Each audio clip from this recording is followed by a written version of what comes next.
So, The Last of Us Season 2, or as I like to call it, Two Last to Us, just ended, and we have thoughts, and like so much like the rest of the world. Welcome back to a brand new episode of Two Please. I'm your host, Abin. And I'm your co host, Rohit. As of the day of us recording this episode, the last episode of season two of The Last of Us has aired. It's been a slightly divided season to say the least. I'm gonna be a dad. What? We'll get to which side of the fence we stand on, things we like, things we didn't like, and we'll try and give our take on why we didn't like the things we didn't like, of which, spoiler alert, there are a fair few. And speaking of spoilers, let this be your warning right off the bat. Yeah, so consider this your official spoiler warning. We've been warned. Okay, on with the show.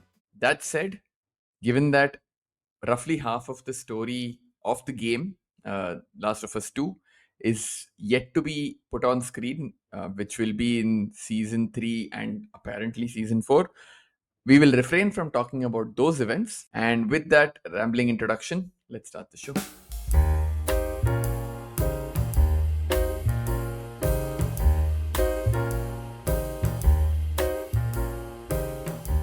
The Last of Us Season 2 came out a couple of months ago, heavily divisive across the board, much like its source material. It was released back in June 2020. What were your first impressions of the season? First impressions, it gave me, if I had to put it in a nutshell, it gave me House of the Dragon season 2 vibes. And for those of you who want to know what that was like, I'd urge you guys to check our episode on that.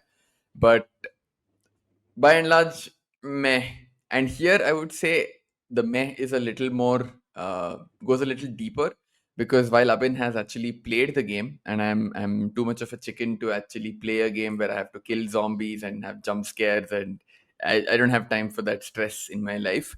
I am very well aware and very well versed with the story of the game. I've mentioned this earlier. I've seen a lot of playthroughs, uh, more than anything else out of curiosity, right? Because I'd heard it's a very divisive, but at the end of the day, a very good story. The point I'm trying to make is it's a very nuanced, complicated game. And my first impression was this season sort of takes a very sledgehammer approach to it. If I were to sum it up in a line, I would say for, show only watchers who aren't familiar with the game, this is probably a 7 or an 8 on 10, is my guess. But if you are familiar with the game, if you've played it or you know the story, you've seen it, I would probably put this season at a 5 or 6 on 10. I have always held this opinion that no matter what direction the source material goes in, the film depiction, or in this case, the TV show depiction of it, need not necessarily follow the same direction.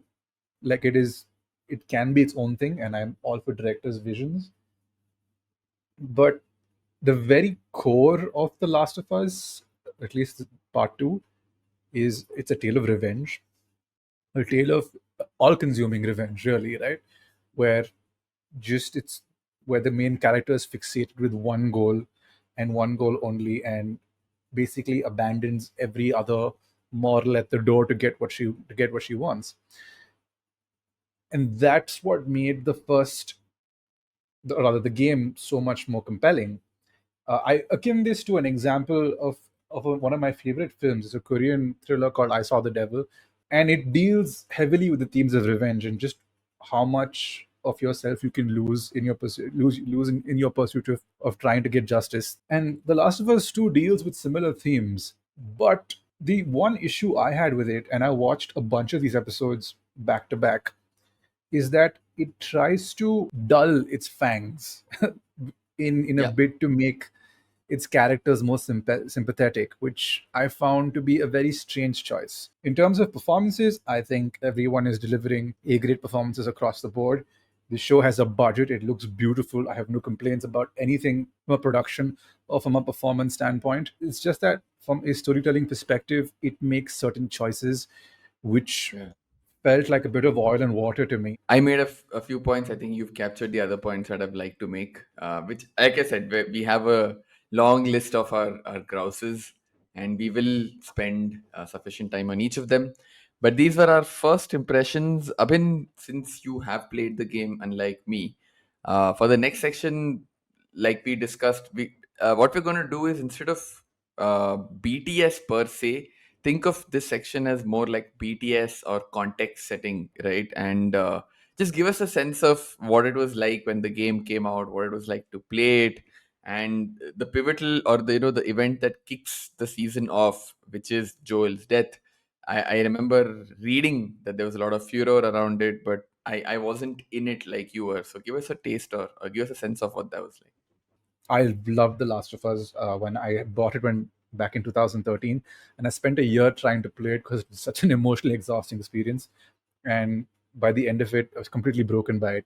I absolutely adored it. Played it a bunch more times. I was very excited for The Last of Us 2. Now, I remember this was 2000. Yeah, I think about 2019, late 2019, early 2020. There was news breaking on Twitter, and I wasn't sure as to what this was, right? Like there was Naughty Dog was trending. Turns out a disgruntled Naughty Dog employee who had left the organization had basically leaked plot spoilers for the upcoming game all over the internet. I opened it up and I read the words Joel Miller, death, golf. And I immediately closed it and went, ah, shit. And then the next thing I read was somebody said this is like Metal Gear Solid 2 Sons of Liberty. For those of you who don't know, the second game, Metal Gear Solid, of the Metal Gear Solid series, involves you playing with the main character Snake, who then gets hurt, and then you end up playing as Raiden, the secondary character, for the entirety From of the Mortal game. Kombat. No, there's another Raiden. That And this would happened be in a crossover. 1999, I think 2002. When was I just put up? I forget when Sons of Liberty was out. But again, it back then social media wasn't around, but it pissed a generation of Konami and MGS fans, right? They were like, "What the fuck, Hideo Mm. Kojima? Like, what is this shit?" So people akined it to that. But then, I was like, okay, fine, we'll get to this when we have to. But then other important things happened, like a pandemic rolled in, and Yeah, everything went out the window. just that thing. But Yeah. yeah, that's that thing. But then The Last of Us Part Two um, came out in June, and I remember we're traveling. Me, my roommate were traveling for the weekend, and we said let's just download and keep it. By the time we're back, we're ready to play it, jump into this. He's like, yeah, let's. That was the idea. So we went, had a great weekend, came back, and we were like, okay, now let's get into it. And we basically took turns playing it. Each one had a different saves.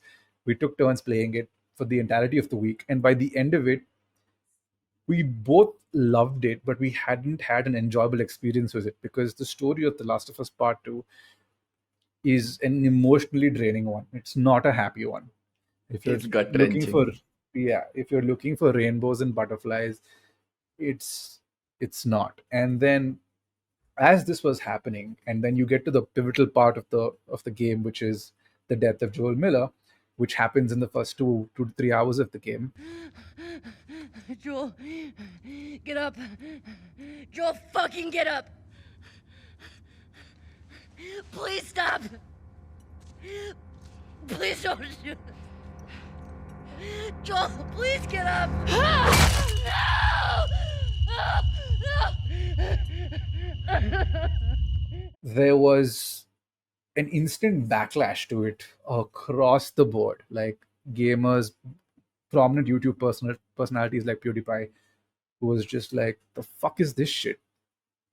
And people were upset because they had spent nearly a decade waiting to play as Joel, one of their favorite characters from The Last of Us. And within the first 2 hours, barring a small like horse riding section, this man is dead. It led to some extremely toxic takes. It wasn't a great time, and it didn't help that halfway through the game, the narrative switches from the focus of Ellie to that of Abby, who is Joel's killer, and everybody and everyone's dog basically tried to get Abby killed within the first five Yeah, I've minutes. seen those videos. They're like, how can we get this girl dead? But I Yeah. In deeply fact, just resonated a with. small, sorry, just a small point to add, since we're talking about all the online vitriol, there's a subreddit called, so there's a Last of Us subreddit, of course. There's also a Last of Us 2 subreddit. And that is essentially a hate space, right? And what I've been very curiously looking at is until the second season, or no, until the first season of the show came out, and more so now with the second season. Until that came out, these people were pissed with the game itself because it dared to kill Joel Miller. So there were a lot of vitriolic takes on Neil Druckmann, a lot of extra misogynistic and vitriolic takes on Haley Gross, purely because she had, in their eyes, the misfortune of being a woman who dared to touch the Joel character. And a lot of the discourse I feel around the game and the TV show, especially now you guys would have seen all the memes around Bella Ramsey and stuff, comes from a place of deep misogyny and like those people have daddy issues and they're expressing it in the worst way possible, right? And what I've seen is the jokes and the anger that they had toward the game.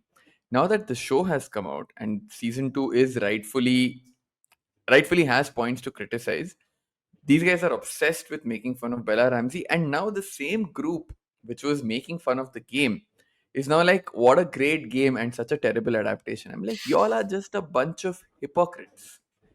Some people just want to sit and hate. The hate has no rationale. They just need something to hate. Like, to just bookend your point there, I'm not surprised. I'm genuinely not surprised because I looked at the moment the game was coming out, and I think it wasn't even when the show had launched. It was like from the trailers of the second season, there was like these little murmurs of disgruntlement regarding the casting of Ellie. And yes, guys, I understand Ellie does not look like the game Ellie, but that's okay. You know Yeah. who looks like the game Ellie? The game Ellie. Yeah. She exists. If you like to play and if you own a PlayStation, you can play as her. If you don't own a PlayStation, there are full videos of the entire story of the second game online. You can enjoy the Yeah. experience there. I can vouch for You, that. Great videos. you don't need to shit on a character or an actor's looks just because you're disgruntled that they didn't pick the particular character. I understand Catherine Dever looks a lot more like Ellie than Bella Ramsey does. I totally get it. But dude, come on. You Yeah. can't look at her and not tell me she's not a great actress. Yes, there are moments in the show which like where it doesn't work, but that's okay. The in No, comparison and with we'll discuss that. I think it's more a yeah, function of the writing. It's not a function of their ability to act. So yeah, that we'll definitely get into it. I don't want to jump the gun there, but yeah. just it's fine. It's fine to like It's a take TV jabs show, at your guys. Like, touch some grass. Like, the characters clearly are. Long story short, game came out, played it, was thoroughly disgusted by the end of it, with what was happening, and just not that I hated the game or anything. I just it makes you feel that way. You feel it makes you feel that way. Like I said, it puts you in situations where I mean, okay, we season 2 does cover this. While it doesn't, it's not there in the TV show because again, there's a point I'm going to discuss later. We only had 7 fucking episodes, so you had to do away with a lot of stuff. But in the game, when you're playing as Ellie in the 3 days of Seattle, you have to do things which objectively are not good. The protagonists don't do these things, right? Like torture people, kill dogs, and it makes you question like, what am I doing here, right? So it does make you feel disgusted. I know exactly what you're saying, but speaking of things that I mean, we've mentioned things that weren't in the show, but speaking of moments from the show that were memorable, what stood out to you what were the moments that stood out to you the most? there are some things the show does originally and it sticks by itself. I love the whole sequence between Catherine O'Hara's character and Gail and Pedro Pascal's Joel when he sits to have a conversation about Ellie and trying to understand her, and then the slow reveal that he's the one that killed her husband really gets to you. You're just like, ah, okay, that was a really nice moment. Yeah. With regards to moments lifted from the game, the celebration that happens in the barn is pretty much straight off the game, with little to no changes. Isabella Merced has knocked it out of the park. I mean, brilliant actress. Again, I think every scene where she was on screen, she threatened to sort of, steal Take the over. scene. Yeah, take it I have over one almost with gripe. I charisma. have one gripe with Isabella Merced's character, and I think it's been addressed in an article as well. But we'll get to it a Got it, little got later. it. But yeah, sorry, continue. Episode 2, I think, is hands down the best part of this of the entire season. The attack on Jackson does not happen in the game, Yeah. but I can see why they did it. The death of Joel was also pretty damn brutal. Yeah. Even though I have one huge gripe with this, which I will leave for the latter section. The other things that I had enjoyed was episode 6 when they go to the museum as part of Ellie's birthday. I found myself grinning the same way I did when I first played through the section in the game. I loved the addition, or rather the year-on-year showcase of how Ellie That was a and nice Joel's device. relationship, Yeah. yeah, how their relationship changes and evolves. From a non-memorable moments perspective, I think from the other side where I found things to be slightly confusing was the infamous "I'm going to be a dad" moment, Yeah. which it just did not work for me. The last episode, Ellie randomly jumping on Scar Island for a hot minute, it felt weird and extremely out of place when in reality that sequence never happens. And even and it being in the final episode of the season has no it had no bearing on the entire story. On that point, coincidentally today after I finished watching the episode, what was the first thing I googled? Does Naughty Dog hire Arabs?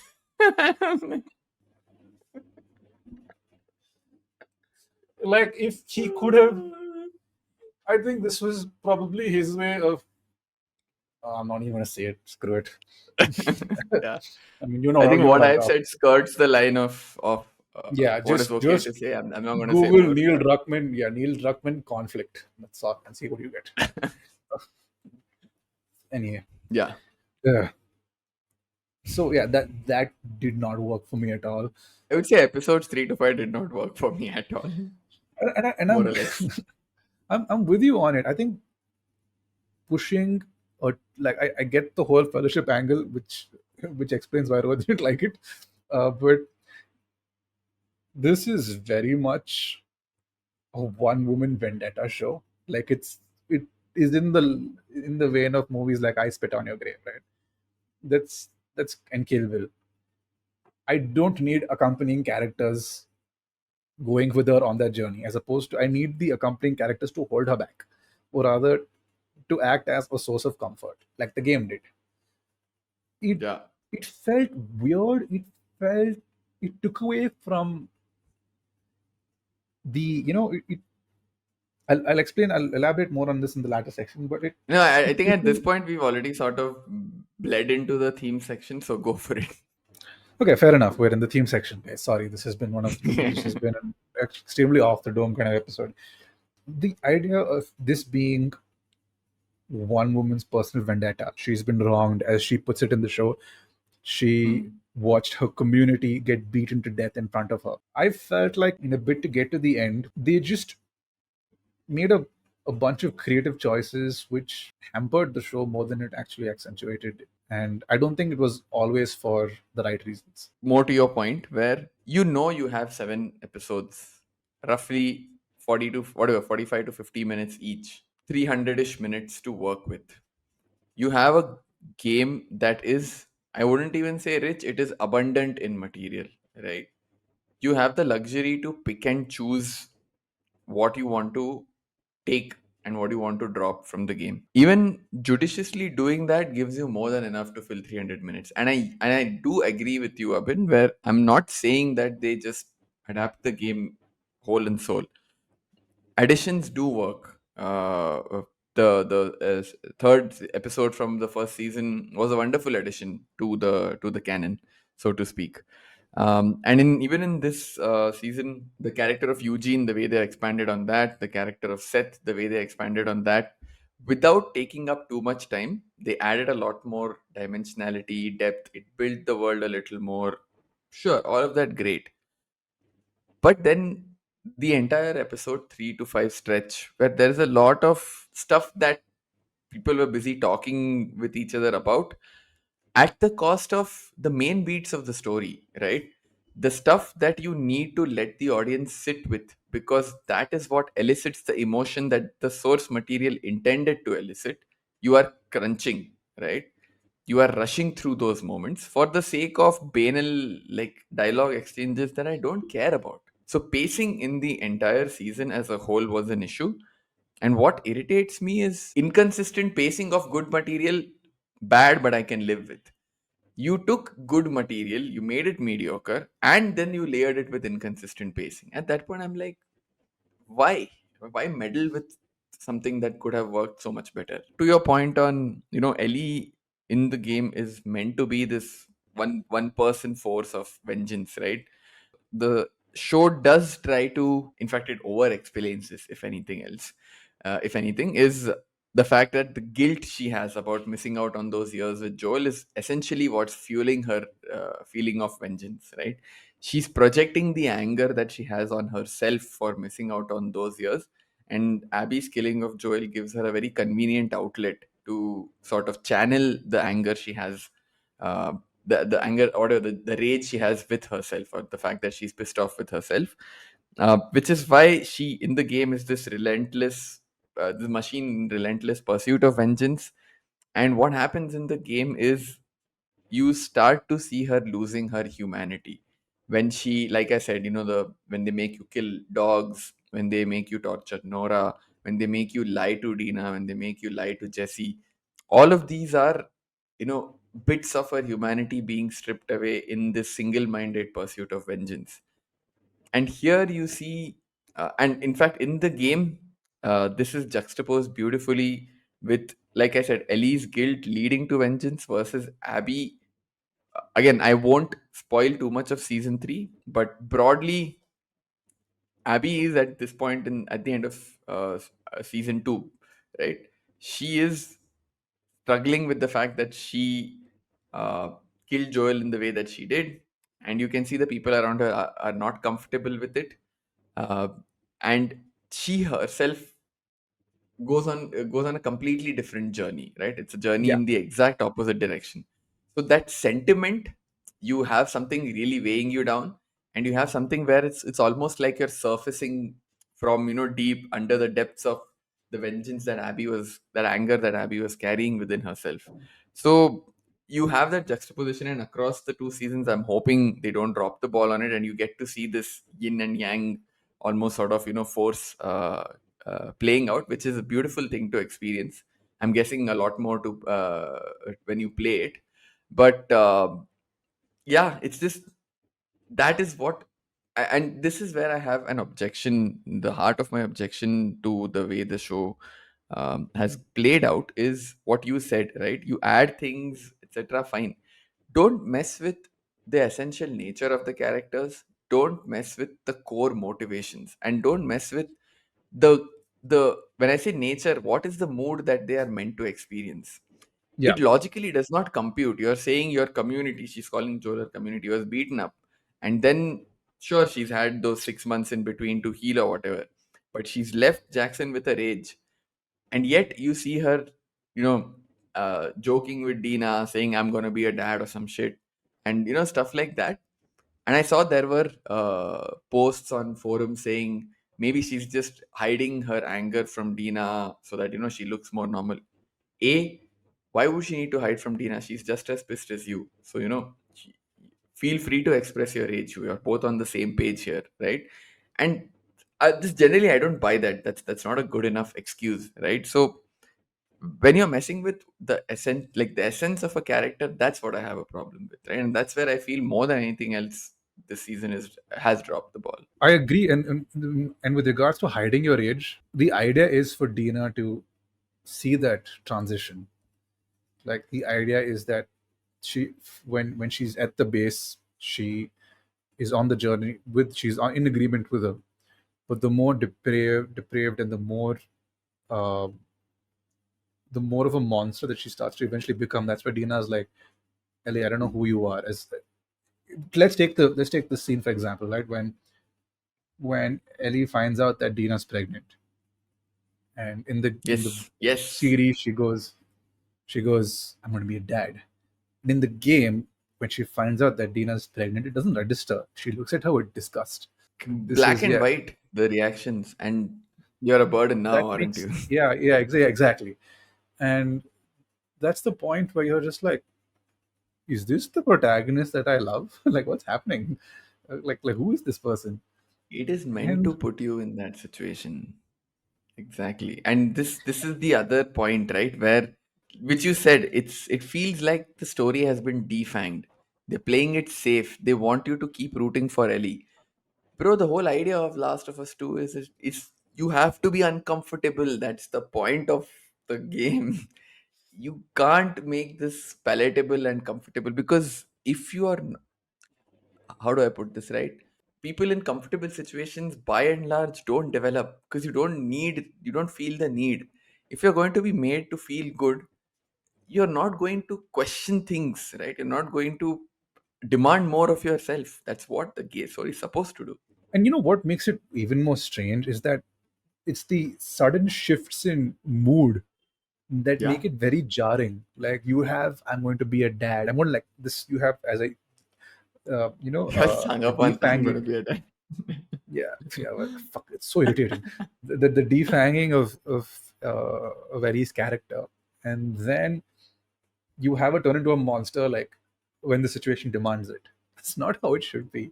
Yeah, I'm like, Like does I she have feel bipolar disorder or what? you're like, what is happening here? Like she was just like exchanging sweet nothings with Dina. In a matter of 20 minutes, she's in the hospital beating Nara to death. I'm Yeah. just like, why? What are we doing here? It's crazy. One is the tonal shifts, and ironically enough, it also has in the process sort of watered down the brutality, right? It does, Which 100%. which I get. Maybe you can get away with a little more in a game than you can get away with a TV show that you want to have mass appeal for. Fair enough. You don't have to show. You don't have to tell, or you don't have to be explicit about it. You can imply it. That's fine. Even the implication of it, it just feels like Ellie is not going far out enough in pursuit of her revenge, is one point. And throughout I'm just going back to the scene from episode 3 of the council meeting, where that uh, old preacher guy is like, we should practice forgiveness because that's who we are, and cycles of revenge only begets revenge. I'm like, why are we explaining this? Why Yeah, is there so much exposition in the like, come on, why are we spoon feeding this, right? Trust the audience and a little more. this is again going back to the first episode of this show. Oh, this is Abby the gripe, yeah. explains her, yeah, explains her motive. It immediately set me off because I was like, this is I why are we doing this? We can do this later. Yes, I know your whole idea is to protect the actress and not, subject her to abuse. But you are killing the source material right here. The idea is you don't know why she did it in the moment. She doesn't explain it. It should come naturally over the course of the story. I'm fine. But if it's the first thing you see where this woman literally turns to the camera and goes, I'm going to kill Joel Miller. Like instantly I'm put off. I'm like, why have we done this? This is And I recall our conversation. I didn't feel as strongly as you on this point. Where so I'm trying to make a demarcation on clarifying, overexposition of motivation versus overexposition of theme. I would put this as overexposition of motivation, where motivation. Yeah. she's explaining why she's doing what she's doing, which I guess was more also a hedge from HBO or Craig Mazin's side, because without knowing why, if you ask the audience to wait for 2 years and you end the season the way they did, right? It's a hard sell. I understand, but I get overexposition of that. theme, you don't is where I. Yeah, But I anyways, don't yeah. need to know. Yeah, I don't need to know her motives, her entire motive in the first episode. I'm happy learning it over the course of the season. Actually, you know Uh, what? If you were anyway going to have Nora tell Ellie that, Joel killed her dad, you said yeah, that, then why do that at the start? You're right. Hey, fuck. we Yeah, keep you're right. it keeps they keep hammering you over the head with this stupid thing. Joel killed her father. Joel killed the Fireflies. We know. We saw it in the first season. Yeah, what We do you think we were understand. doing in the Yeah, first season? and we get it. We understand Joel was not a nice man. We are aware of it. Don't think the biggest mistake you are making right now is you think your audience is dumb. They may be dumb. You don't have to cater to their base emotions. You just have to present them with a scenario where you invite them to go along with the journey. I know this is your tentpole project, HBO. I understand it, but it's okay. It's divisive anyway. They're fighting. The people are already have found a reason to like cherry pick and whinge about shit. What ties into this is also, again, what we've mentioned. I won't belabor the point more. Is this Ellie just feels very dumbed down, right? She's like a simpleton in this show. She's like this rabid dog where everyone's holding her back. Like, don't do this stupid thing. Like even the stalkers scene where they go through the office bit, right? Where Dina is explaining to her, "Don't start shooting." I'm like, what is happening here, right? She's like, "Don't start shooting, or else you'll." I'm like, "You think is she like what are we doing here?" But again, we've sort of mentioned the cyclical nature of revenge as well, which is the other overarching theme. I feel like all our points have sort of congealed into one larger point, but again, I won't belabor it much. You will see this play out a lot more in the third season as well, because so far we've seen events from one point of view. Now, when you think of it, very rarely in our world are there clear heroes and villains. Very rarely are things objectively right or wrong, black or white, right? A lot of it is very subjective. It's up to how we view things and what our beliefs are. So the world is a lot grayer than black and white. And I mean, I know this is not a revolutionary thought, right? Is this is one of the things that the game really makes you sit with and makes you question. In fact, what it did for me was, hey, are there any beliefs I hold which can I question some of my beliefs? Let's put it that way, right? It's always good to periodically examine your stances and your beliefs, just as a check, right? Am I on the right side Yeah, of history, so to speak? is this belief rooted in reason, or am I just being an asshole? Yeah, am I an accidental truth? Yeah, exactly. I'm sure people out there in the world think of us that way in some Yeah, some yeah. capacity. But I have been. I have had views in the past. Now I look back, I'm like, oh, I can't believe I sort of thought that. I can't believe I told people I thought. I guess maturity is understanding that you're not always right and being open to the fact that more often than not, you're probably wrong. Again, these are thoughts that I feel the game definitely brings up in you. The show does, but to it's a lot more diluted, right? yeah. And now, which brings me to the penchant who is responsible for all this, right?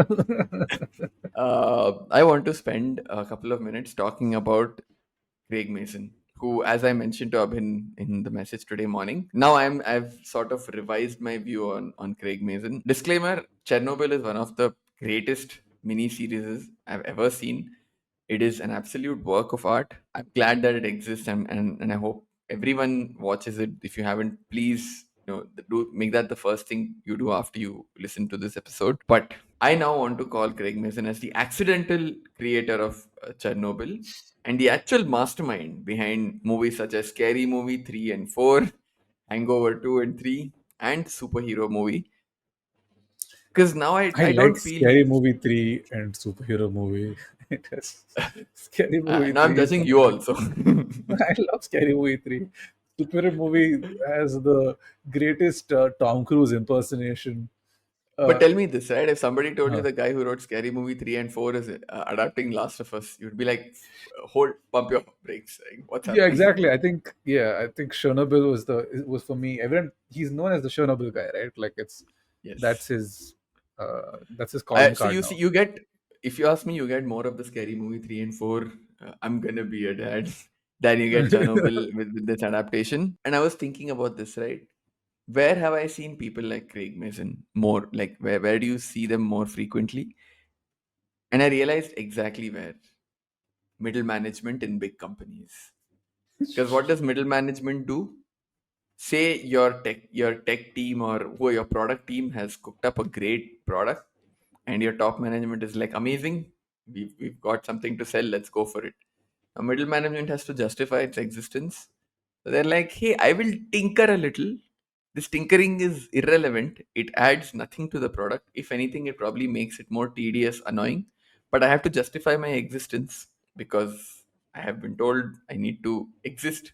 What is my reason to exist? My rise on that. So I will fuck around a bit and then I will put this out, which is exactly what Craig Mazin has done. And before anybody comes to his defense and says, "But what about Bill and Frank from last season?" What you should note, and this is what I understood from listening to the accompanying podcast for the show, is that in the first season, Neil and Craig were equally involved with writing the scripts, the screenplays for the show. For season two, Druckmann was more or less invisible for, he was not available for the first 5 episodes, and he was, I mean, he directed episode 6, but both him and Haley Gross were involved in the writing room for episode 6 and 7, and it shows. And how, right? Even as a viewer, the difference between the first 5 episodes, and I'm putting episode 2 there because while yes, the Jackson attack is a great spectacle, the ripple effects of that narrative choice, it extends far out into the game, and I'll address that. But episodes 1 to 5 are markedly, or rather 6 and 7 is a marked jump from 1 to 5, right? So the point I'm trying to make is maybe all of the good meddling is Neil Druckmann because he had a bunch of ideas which he chose to not put into the game. And it's come out of a much more organic thought process, which was probably, years in the making. While this middle management moron has come in and he's been given free reign for the first 5 episodes, and he has taken a big radioactive shit on them, right? Going back to the Chernobyl theme, which is which is why I'm like, bro, keep this guy away from good material. Chernobyl was the aberration. It was the exception, not the norm. Clearly. It's odd that Ruckman gave up creative control of episodes, just given his history and the number of people, and what's happened at Naughty Dog, the departure of Amy Hennig, his co-writer on the first game not returning for the second, Bruce, forget his name. Um, so it was odd that he would entrust Mason to like take over most of the series and make such strong. I'm sure there was a sign off from Naughty Dog saying, "Ellie will go down this direction. These are the changes we are making to the character, and this is the reasoning why." I'm sure it ran through a long list of checks, but it is a poorer product for it. Yeah, I and think. it's such moronic takes, right? The most egregious one that I want to talk about, and the scene really pissed me off. I'm forgetting which episode also. I think this is episode 3, where Gail tells Tommy that, Ellie and Joel were walking side by side. She's as violent as him. And even in the first episode of the first season, where the episode ends with Joel killing some Fedra dude and Ellie watching fascinatedly. And I remember in the podcast episode for that, he's like, Ellie is inherently violent, and there's a violent streak in her. The This guy has not, and he keeps saying, I'm a fan of the game. I'm like, Benchod, you haven't played the game. If you had, you wouldn't mutter bullshit like this, right? Because and what is patently clear, even in the first game, let alone the second, is that what Ellie gives Joel is a sort of return to innocence that he lost with Sarah's death, right? Yeah. Joel is an embittered, cynical man, and in Ellie he finds a bit of that lost innocence. And you see progressively through the game, Ellie having to harden her, like toughen up, Ellie having to make choices which go against her fundamental nature. She's a she's a nice, like a nice carefree person. That it's not Hmm. more complicated than that. Needn't be, right? The complications or the layering comes through the events of the story, like when she has to kill David, something irrevocably breaks in her, right? Stuff like that. Mhm. Now tell me this: if Ellie is inherently violent, why did you need the scene of her rediscovering her innocence with the giraffes at the end of the first season? If she's inherently violent, that scene doesn't make sense, right? Might as well take her to a gun range, right? Like, have her shoot a few bullets so she feels better about herself. You realize what you've put on screen, you jackass, doesn't align with what you're saying. No, the opinion I hold with regards to this is, and I'm in agreement with you um, regarding the disparity between the two characters, or the two seasons of the same character. I think where we find Ellie in the in the start of season 2 is she's pissed off, and she's cold, and she's clearly dealing with, like, a lot of this. Her anger comes from, it's a problem that all of us have, right? It's about finding purpose. She feels that her purpose in life was to save humanity, and that Joel took it away from her, and it wasn't her choice. So she's grappling with that. Okay, if this was, I'm the only immune person in the world, and if my one purpose was taken away from me, then who am I? And that's making her bitter, and she's making her upset, and she's a cold, like, she's a bit of an ass. And I think that would have been a proper explanation, not her being like, she always has a violent streak in her. It feels a bit Yeah, jane to ya jane na, it's if all if there I'm in the being, game. It's where it's all there. where, the, where Craig Mazin is like, "Dekh tumhara violent streak," which I Yeah, it's find. but and also coming to the reason why I am not as enthusiastic about episode 2 as much as you were. Like I said, the attack on Jackson is a great spectacle akin to Watchers on the Wall or Hard Home. It reminded me a lot of Hard Home from Game of Thrones. Again, zombies attacking a town. The similarities are very clear there. What it does is when you have 7 episodes, and in fact, let me also bring up the other point that I want to mention here, right? In fact, I'll come back to the Jackson point, but I'm going to quickly digress on the whole prestige show problem that's affecting the industry at a large. And more than anything else with HBO shows, because of that fucking David Zaslav or whoever the fuck he is, they're cutting down episode counts. And for some reason, each season of a television show takes 2 or 3 years to make. When earlier used to have a season of 24, which had 24 episodes in a season, come out year after year. Were those guys losers, or what are you guys doing? I'm genuinely surprised they didn't shoot the story all the way through, and Back to back. not and did Yeah. just look to release it year It on would year. have been so much easier. And like, what are they saying? We wanted to make sure we're going to get renewed. You, like, Last of Us 2 is not going to get renewed? Who are you kidding? This is. Do you not have that much faith in your product? I find Seriously. that mind-boggling. You give us mediocre product with such long wait times, what is going to happen? People are going to lose interest. It's already happened with, it's happening with House of the Dragon. It will now happen with Last of Us. Do you know HBO Max, or rather Max? You know what it's being It, rebranded to? HBO Max. Yes, which thus concludes the most pointless exercise in the history of branding. I think See, some therein. middle manager was like, how do we do this? Sir, how about we spend a year rebranding HBO Max to Max? He got fired. Some other middle manager came. Hey, the previous guy was an idiot. Let's rebrand Max to HBO Max. And thus, this entire saga. Yeah, I feel like the entire industry, or else the entire, like, the audience is just looking at idiots as are going, "You fucking idiot! What's wrong with you?" Uh, Insanity. So, coming back now, with this larger aspect being in play, the fact that you spent, first of all, even the first episode, I understand you want to bring viewers back, you want to set context. You didn't needn't have, when you have only 7 episodes, you needn't have spent an entire episode on it. The first episode, at least half of it was filler that we could have done away with. With 7 episodes, you have to be brutal, and with that mindset, episode 1, at least half of it was filler. Episode 2, great spectacle, Battle of Jackson. Now, what happens is you don't get to spend enough time with Ellie and Dina in Jackson. You don't get to develop their relationship before they leave for Seattle, which is what happens in the game. Now, in the game, it happens a bit too fast, if you ask me, mhm. for them to say like they love each other. And I'm like, bro, where did this? It's a little out of left Mm. field. I will concede that, but here it's the opposite.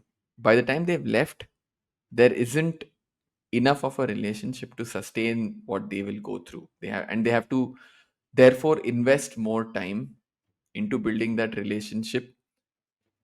Not only are they now burdened with this obligation, but the manner in which they fulfill this obligation is far too long. The dialogue Yeah. between the two of them is far too long. There's too many instances of it. And which brings us back to the point we said, right? That you're wasting this time where you can let the audience sit with far richer themes. put them in far more uncomfortable place, make Ellie be more interesting, make her do more interesting and challenge characteristically like character challenging things, right?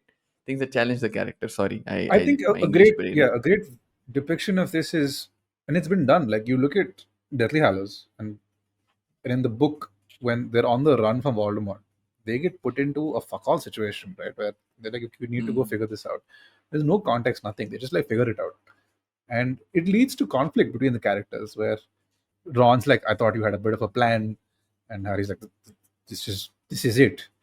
Like yeah. this if you're why are you here? It leads to frustrations. It felt like they were too nice to each other while Yeah, I being was in a like, scenario. When you're in part of an active war zone.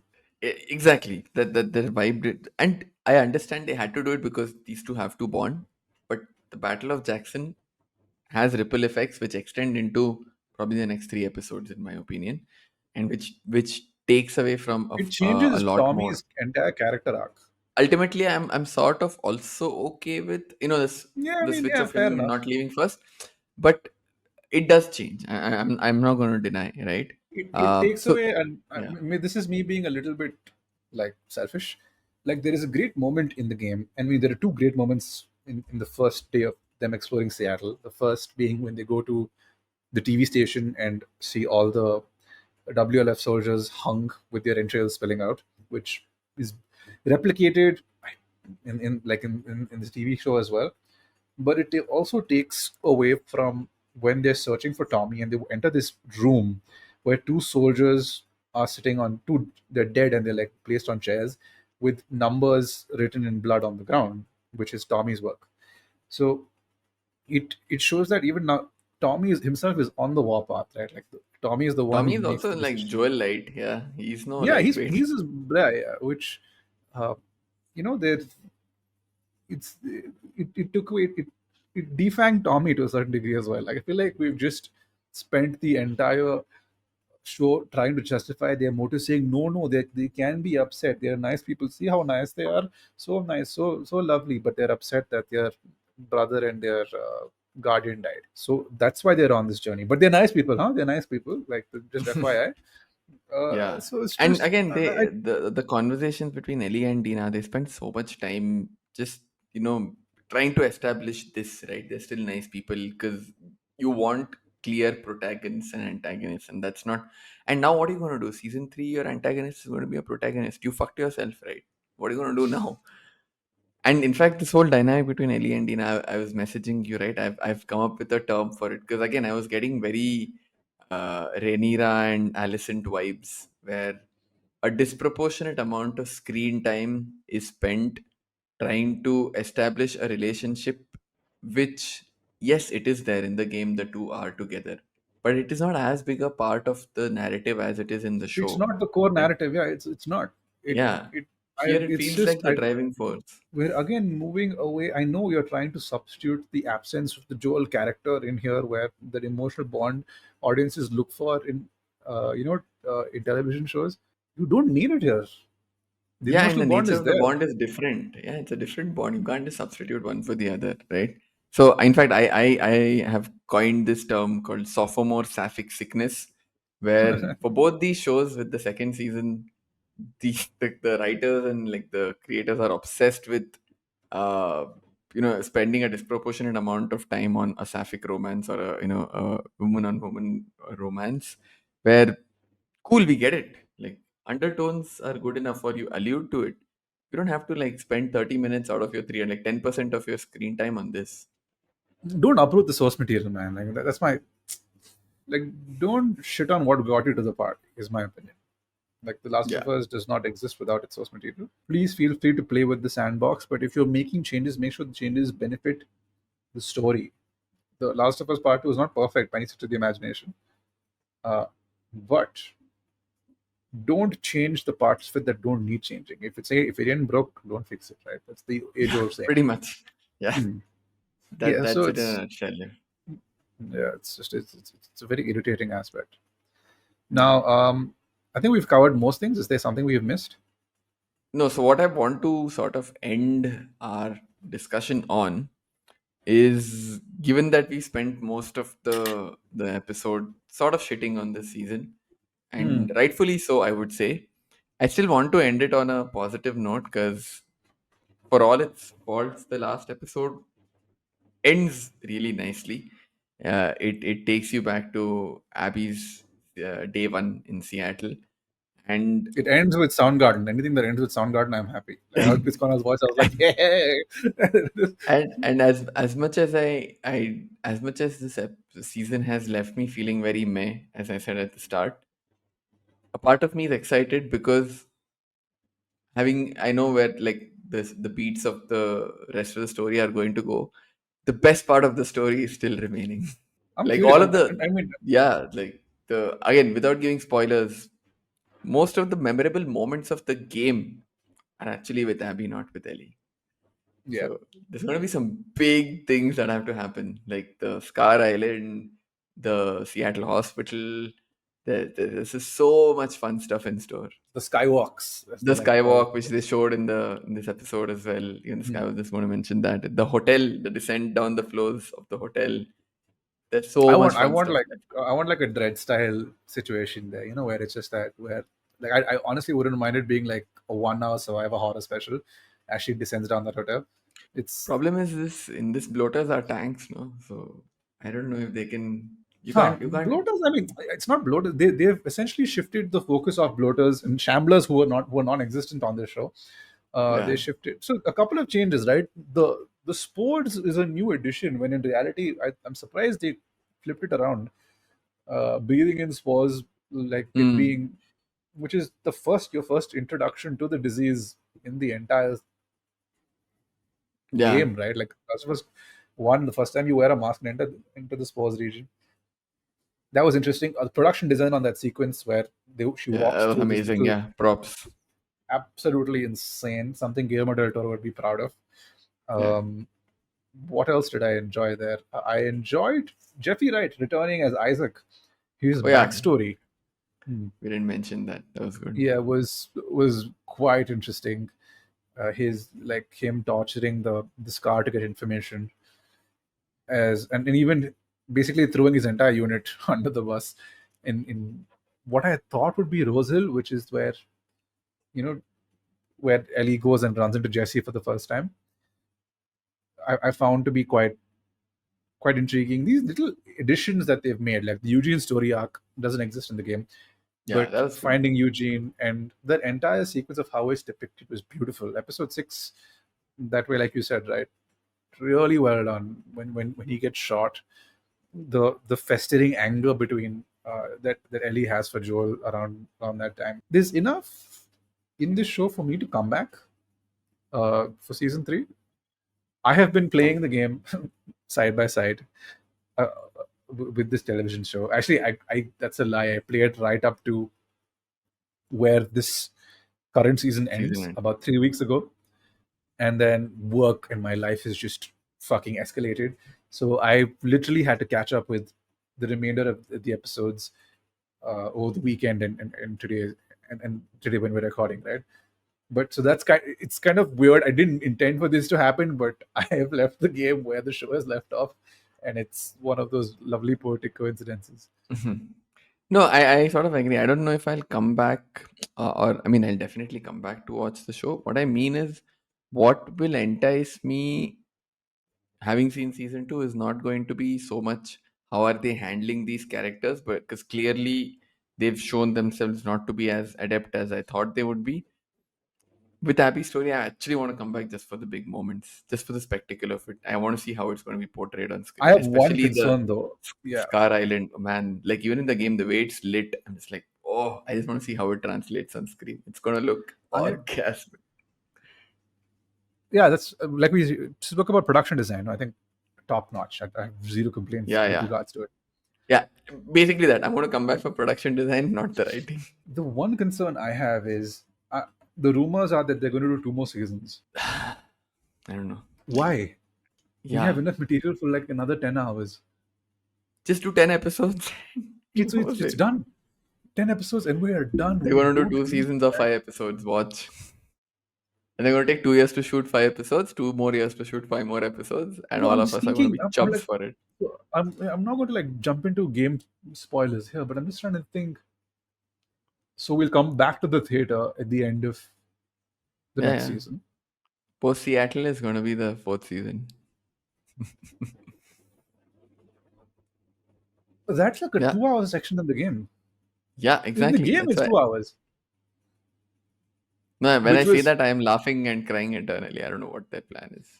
honestly put there as a bit of a. It feels tacked on, like the last section of It's The that Last of Us last bit 2. of misery, no? It's like when you have loose motions, No, the you've misery taken section is medicine. not. It's that Yeah, one last it's a shit you have to take to say, get it all out. not even that. I think you build up so much, like you build the idea that the people that Ellie's killing are humans themselves, and like they're like nice people who are stuck in a fuck all situation. The last section of the game is you deal with a bunch of people who are straight up assholes, right? Like these are dickheads. I think they're called the Yeah, Reavers. Yeah. reverse, So reverse. Yeah, uh, so you're and that is meant to be like khulke, like you don't have no conscious breaking shit. Do your worst.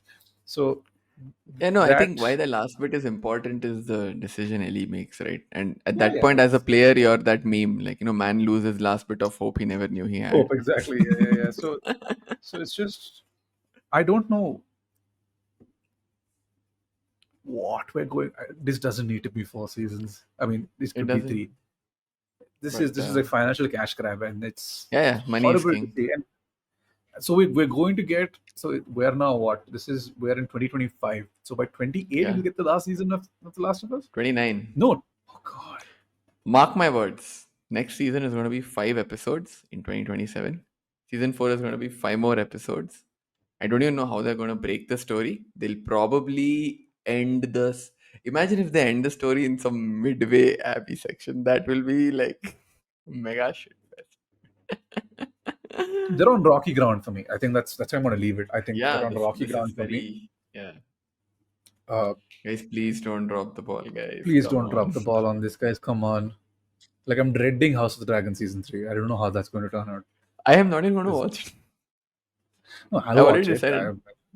You give me TLDR, we'll do episode. I'll manage with that. No, you have to watch it in Canada. How can you not watch it? So- But for people who are trying to defend this season, sorry, last point. I know we are sort of overshooting time, but when I go to the subreddits for the TV show, there's so many posts saying in defense of what Ellie did, or in defense of X, in defense of Y. Go to the subreddit for Breaking Bad. Go to the subreddit for Better Call Saul. Go to the subreddit for Andor. Go to the subreddit for Sopranos. Go to the subreddit for The Wire. You don't have posts saying in defense of. Good content does not need to be defended. It speaks for itself. I'll leave you you with that don't. thought. Yeah, that's why we leave it. Okay, guys, we are at the end of the episode. Have you watched? If you made it so far, have you watched new season? What did you think of it? I know a lot of people in my close circles were disgruntled by it, were a little put off by it. And if you're one of those people in my close circles, just leave a note here.